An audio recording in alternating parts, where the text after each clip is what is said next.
Hello friends, कैसे हो आप सब। इस पर्टिकुलर वीडियो में फ्रेंड्स हम मैरिज के असेंशियल इंग्रेडिएंट्स को डिस्कस कर रहे हैं। लास्ट वीडियो में हमने जो प्रपोज़ल और एक्सेप्टेंस को डिस्कस किया, अब हम कॉम्पिटेंसी ऑफ पार्टीज़ के लिए जो है डिस्कस कर रहे हैं। तो इससे पहले हम इसको डिस्कस करें तो फ्रेंड्स आप अपनी नोटबुक लिख के रखें ताकि आप इन नोट्स को जो है राइट डाउन कर सकें। तो फ्रेंड्स अब हम प्यूबर्टी की बात करते हैं। देखो, प्यूबर्टी की अगर डेफिनेशन देखें तो puberty means the age at which a person becomes capable of performing sexual intercourse and procreating childrens. Puberty का मतलब वो एज है जिसमें एक व्यक्ति जो है सेक्सुअल इंटरकोर्स को करने के लिए, परफॉर्म करने के लिए और प्रोक्रिएटिंग ऑफ चिल्ड्रन को बॉर्न के लिए अगर वो कैपेबल हो जाता है तो वो उसका मतलब प्यूबर्टी है। Puberty and measures are in the Muslim law one and the same thing. The presumption is that a person attains the majority at age of 15 years, but Hidayah lays down that earliest period for boys 12 years and a girl 9 years. देखो friends, generally puberty का means person अगर वो sexual intercourse करने के लिए capable हो जाए या जो वो अपने जो प्रोक्रिएटिंग चिल्ड्रन को बॉर्न करने के लिए अगर कैपेबल हो जाता है तो वो उसका मतलब उसके अंदर प्यूबर्टी आ जाती है। मुस्लिम लोग के अंदर फ्रेंड्स प्यूबर्टी और मेजर जो है सेम थिंग है। अगर देखें हिदाया में जो एक प्रिजम्पशन है वो अगर बॉयज़ की एज 12 इयर्स है और गर्ल की एज अगर 9 इयर्स है तो इसका मतलब उनमें प्यूबर्टी आ गई है। लेकिन एक जनरल मुस्लिम लॉ में अगर एक प्रिजम्पशन मानी जाए तो वो 15 इयर्स है फ्रेंड्स। जहाँ तक जो मेजॉरिटी जो हनाफीज़ में हैं फ्रेंड्स, उसमें एक प्रिजम्पशन है 15 इयर्स की, बोथ मेल्स में और फीमेल में, unless there is in any evidence to show that puberty was attend earlier. जब तक कि अगर कोई ये ना दिखाया जाए कि प्यूबर्टी जो है अर्लियर आ गई है। इन द केस ऑफ अगर सिया फीमेल की बात करें तो age of puberty begins with menstruations. Shia law में जर्नल प्रिजम्पशन है कि जब जो गर्ल्स को मेंसेस आते हैं तो उसका मतलब उसने प्यूबर्टी की एज को अटेन कर लिया है। इसमें फ्रेंड्स एक नवाब सादिक अली खान वर्सेस जय किशोरी का मामला है। इसमें उन्होंने कोर्ट ने ये कहा कि सिया के केस में जो गर्ल को मेजॉरिटी है वो 9 इयर्स में अटेन होती है। Muslim law in respect of marriage, dower, divorce has entirely left untouched by the provision of Indian majority act 1975। Thus, puberty means the age when a boy or girl became capable of begetting or bearing the children. That period of life is called puberty. Mullah is of opinion that option of puberty is lost if a female does not exercise it immediately after attaining puberty or one being informed of marriage if she was not aware of it. देखो friends, इस case में particular एक case है, कोई situation आई होगी, उस case में court ने डिसाइड किया कि सिया के केस में जर्नली 9 इयर्स को प्यूबर्टी इस केस में माना है। और मुस्लिम जो क्योंकि पर्सनल लॉ है उसके जो मैरिज, डाइवोर्स और डावर से संबंधित जो प्रोविजंस है उसमें इंडियन मेजॉरिटी एक्ट 1975 के जो प्रोविज़न है वो लागू नहीं होते हैं। इसके अलावा फ्रेंड्स प्यूबर्टी को हमने पहले डिस्कस कर लिया। जब कोई बॉय और गर्ल्स अगर वो चिल्ड्रंस को पैदा करने के लिए, उनको बियर करने के लिए अगर कैपेबल हो जाए तो इसका मतलब उन्होंने प्यूबर्टी की एज को अटेन कर लिया है। इसमें एक मुल्ला का ओपिनियंस भी किया गया है। मुल्ला जो है एक वेरी फेमस राइटर है मुस्लिम लॉ पर। उन्होंने ये कहा है कि जो ऑप्शन ऑफ प्यूबर्टी लॉस्ट हो जाती है। ऑप्शन ऑफ प्रोबेबिलिटी जो ख्यार बुल, इसको हम लेटर इसी लेक्चर्स में डिस्कस करेंगे। उनमें एक आता है कि अगर कोई फीमेल है, उसने प्यूबर्टी अटेन के बाद तुरंत जो है इमीडिएटली अगर उसने एक्सरसाइज नहीं कर रहा है, या उसको नॉलेज होने के बाद उसने एक्सरसाइज अपने राइट को है, तो ये राइट जो है लॉस्ट हो जाता है।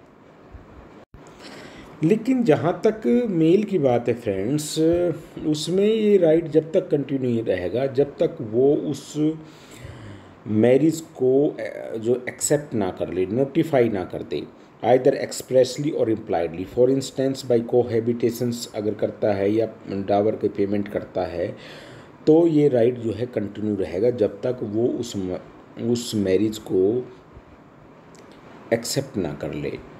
और वो एक्सेप्टेंस अगर वो कोहेबिटेशन से होगी या वो पेमेंट ऑफ डावर से होगी, इसमें है। देखो friends, marriage of minor and guardianship in marriage, इसमें एक कॉन्सेप्ट हम और डिस्कस कर लेते हैं।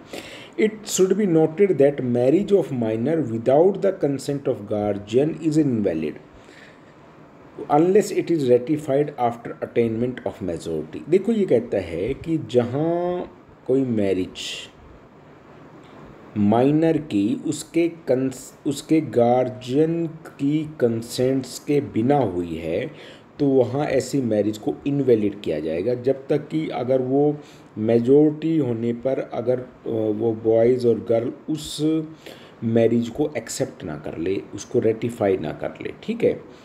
ए बॉयज़ और girl who has attained the majority is at liberty to marry anyone or he or she likes and the guardian has no right to interfere if the match be equal। ठीक हो, boys और girl है, अगर वो major हो जाते हैं और तो वो किसी को भी शादी कर सकते हैं, इसमें तो कोई प्रॉब्लम है ही नहीं। ठीक है, उसमें गार्जियन उसमें इंटरफेयर नहीं कर सकेंगे।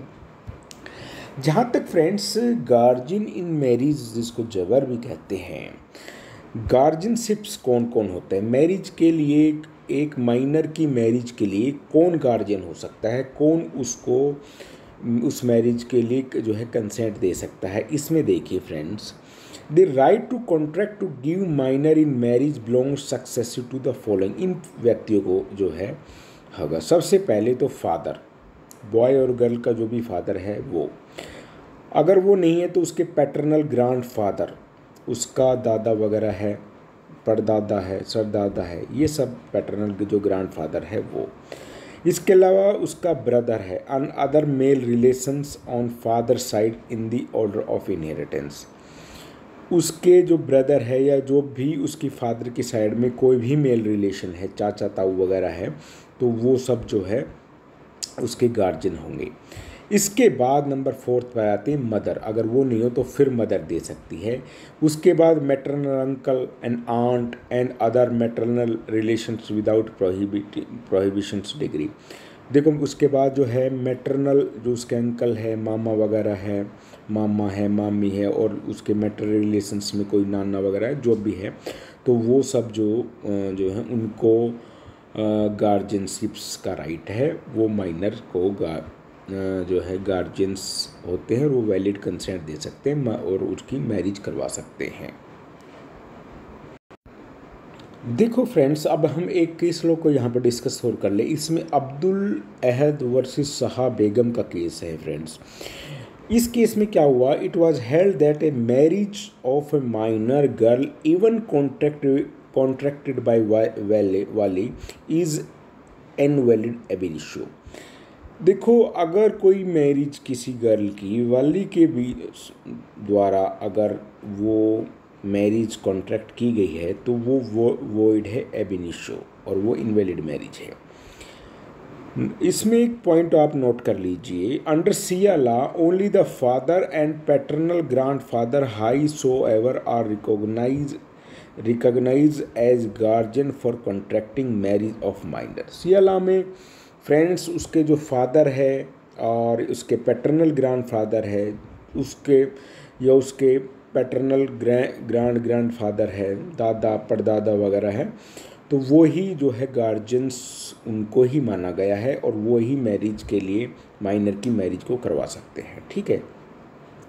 अब फ्रेंड्स एक चीज़ और डिस्कस कर ले, अगर मान लीजिए मैरिज किसी कॉन्ट्रैक्टेड बाय अनऑथराइज पर्सन्स, यानी कि उसके गार्जियंस द्वारा नहीं की गई, प्रॉपर जो गार्जियन है उसके द्वारा नहीं की, बाई किसी रिमोटर अगर गार्जियन के द्वारा की गई है या अनऑथराइज पर्सन के द्वारा, उसके क्या कॉन्सिक्वेंस होंगे।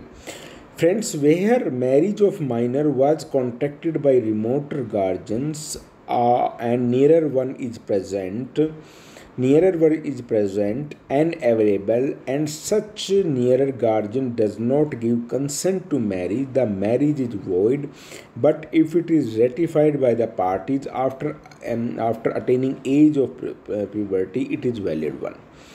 देखो, जहाँ पर फ्रेंड्स किसी माइनर द्वारा उसके रिमोटर गार्जियन ने कोई मैरिज को किया है और उसका जो नियरर गार्जियन है वो प्रेजेंट भी है और उसने कोई कंसेंट भी नहीं दिए, तो इस प्रकार की मैरिज जो है वॉइड होगी।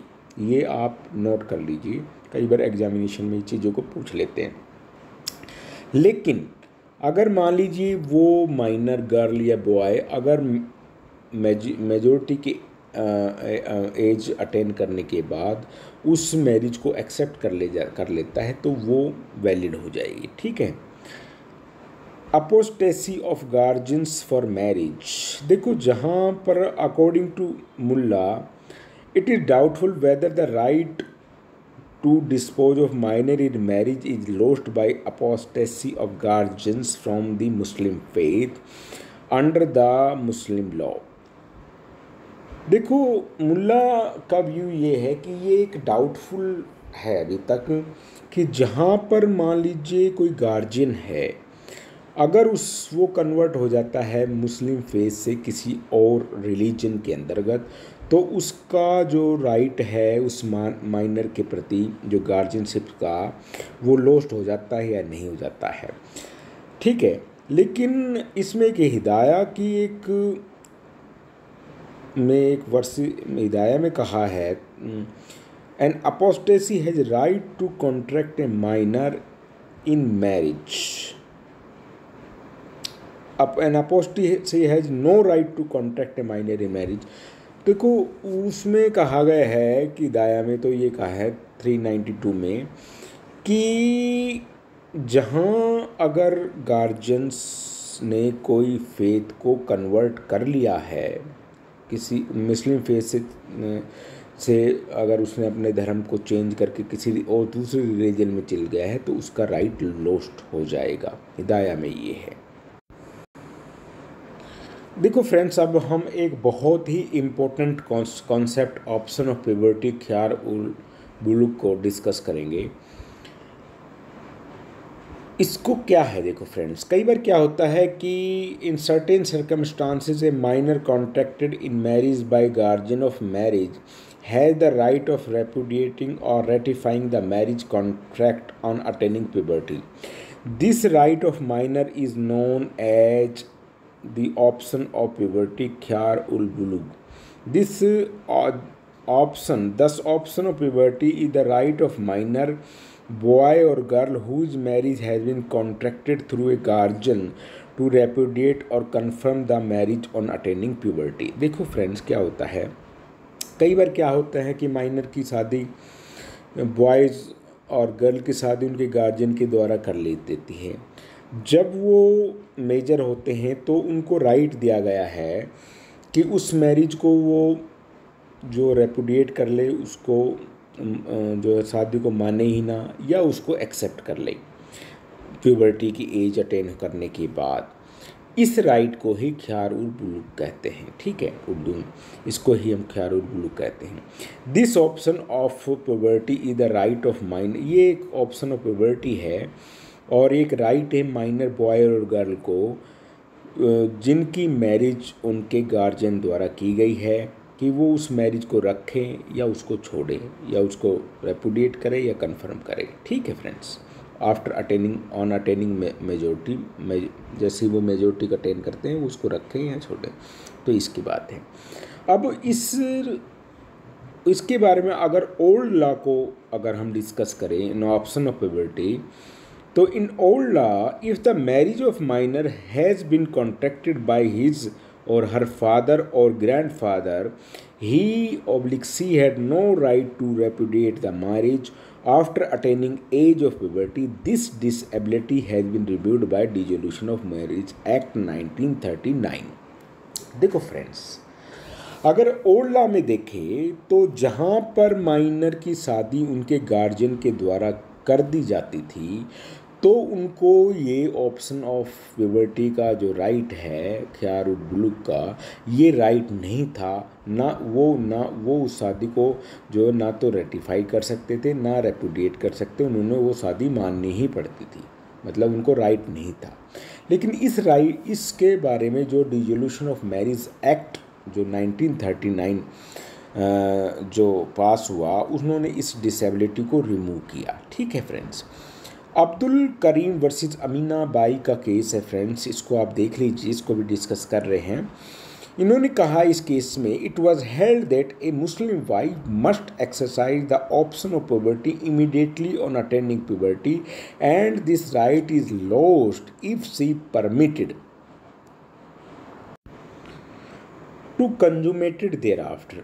If she is living with her husband whom she arrives at puberty, her option is not determined unless she assent explicitly or by implication to the marriage or consummation with wife's consent. देखो friends, जहाँ पर अगर कोई girl जो major हो जाती है तो उसे अपने जो राइट को है, ऑप्शन ऑफ प्यूबर्टी के राइट को तुरंत जो है उसमें एक्सरसाइज करना चाहिए। यदि वो उसके बाद भी अगर मान लीजिए कंज्यूमेशन करती है, कोहेबिटेशंस करती है अपने हस्बैंड के साथ, तो उसका राइट तो लॉस्ट हो जाएगा। ठीक है, इसमें ये है। अगर मान लीजिए लेकिन उसका जो राइट है वो जब तक उसका डिटरमाइन नहीं होगा, जब तक लॉस्ट नहीं होगा, जब तक कि वो इसके बारे में एक्सप्लिसिटली या इम्प्लीकेशन से जो उसको जो उस शादी को रेपुडिएट करे या रेटिफाई करे। ठीक है, अगर वो या उसकी कंज्यूमेशन हो जाता है, उस वाइफ की कंसेंट के साथ अगर कंज्यूमेशन हो जाता है तो भी उसका राइट जो है डिटरमाइन हो जाएगा। ठीक है, तो फ्रेंड्स इसमें अगर एक मैन और वुमेन की लाइफ को अगर देखें तो वो 3 कैटेगरी में हम डिवाइडेड कर सकते हैं इसको। नंबर 1 है सागिर। It is the first stage when boy और girl is below 7 years of age. In this stage the marriage is void ab initio. The question of his or her consent does not arise. In no circumstances can a marriage in this stage be recognized.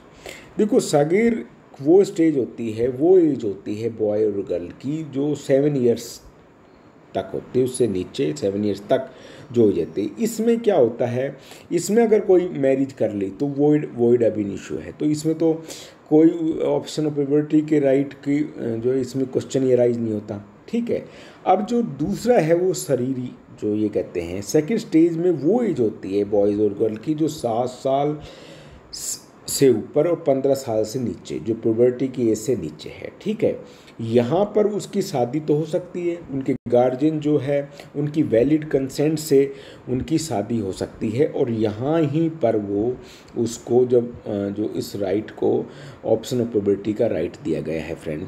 In second stage when his और her age is about 7 years of age but below 15 years of age, in this stage though he or she can be married, his or her consent for marriage is not recognized and has no validity. In this stage he or she can be validly married by his or guardians for marriage, or he or she cannot marry on his or his own for free consent. तो वो इसमें जो शादी होगी वो friends उसकी consent से नहीं बल्कि उसके गार्जियन जो भी है उसकी कंसेंट से शादी होगी, और क्योंकि वो तो कंसेंट दे ही नहीं सकते, उसकी एज प्यूबर्टी की एज तो है ही नहीं, मेजोरिटी की जो एज है उससे अगर वो नीचे है तो वो खुद शादी के लिए कंसेंट नहीं दे सकते। अब तीसरा जो कैटेगरी है इसमें वो है बुल्क की। In the third stage when he और सी is above 15 years of age and become major, it is now when he or she can enter into contract for marriage on his or her own free consent। देखो friends, bulk वो as होती है जिसमें 15 year से ऊपर होती है, वहाँ जो बॉयज़ और गर्ल है वो मेजर हो चुके होते हैं मुस्लिम लॉ के अकॉर्डिंग, और वो जो है उस शादी के लिए फ्री कंसेंट दे सकते हैं। ठीक है, इसमें हमने पहले भी डिस्कस किया, दोबारा मैं एक इम्पोर्टेंट पॉइंट बता दूं कि अंडर ओल्ड लॉ में the rule was that minor had been married by the father और grandfather, such marriage was valid and binding on minor who could not annul it और annulment of puberty except in very special circumstances. The minor married by father और grandmother could repudiate the marriage on attaining age of puberty if father और grandfather has acted fraudulently और negligently और if marriage was to manifest disadvantage to the minor.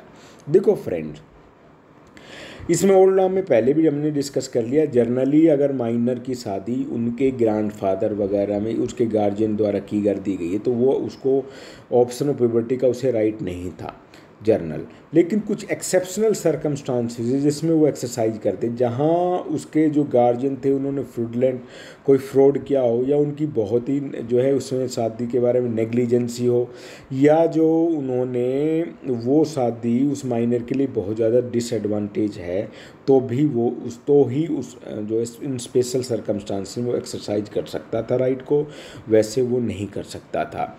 इसमें अजीज़ Bano versus Mohammad का एक case है। A Shia girl who was a minor was married to Sunni by her father and on attaining puberty considered the marriage repugnant to her religious feeling and grossly disadvantaged to herself. It was held that she must be allowed to exercise the option to repudiate it।